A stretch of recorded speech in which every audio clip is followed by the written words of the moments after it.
Ang satisfying, guys. Bahay serye. So, ngayon maglilinis tayo.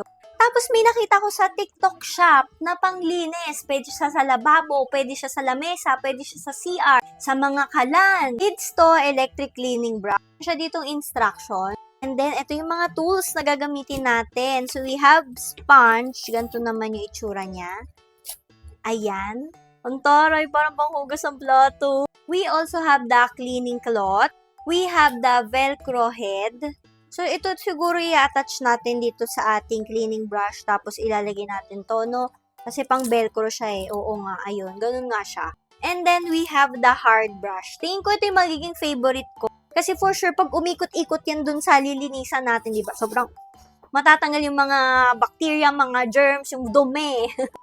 In fairness, ang cute niya. So, meron siya ditong switch, on and off.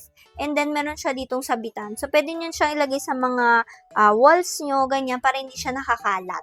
And then, meron siya ditong pang-charge. Ayan, rechargeable kasi to. By the way, it's 1,200 mAh. Pero sabi dito, yung battery life naman niya is 45 minutes. Pwede mo siyang gamitin. So, i-attach mo lang siya dito.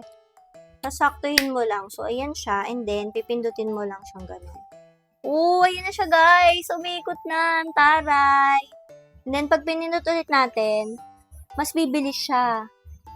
Hindi siya masyadong maingay. Tamang-tama lang. Nakakalibang yung pag-ikot. And then, yung third time, ma-off na siya. So, ayan. So, dalawa yung mode niya. And then, ayan. Ayun.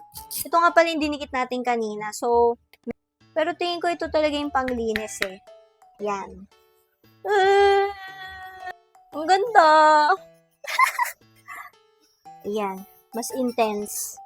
Pero hindi naman siya nakakasugat. Hindi ka naman matatakot na hawakan siya. Ay. Ang galing! So, kapag lababo ito, pwede to. Para gentle lang siya. Gaganyan mo dyan. Siyempre, lagyan mo tubig. Tapos yung cleaning agent. Tapos igagano mo. Diba? Ang taray. Grabe, no? Automatic na lahat ngayon, no? Ganyan-ganyan mo na lang siya. Yan, sinadya ko talaga hindi linisin para magamit natin ito. Tingnan nyo, naninilaw na yan siya. Then, let's clean na. Tingnan nyo yung dumi. Ew.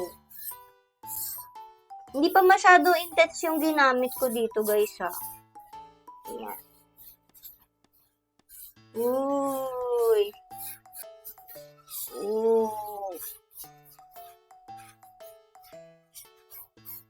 Ang galing! Natin, kasi talagang nanuot na yung mga kadumihan dito.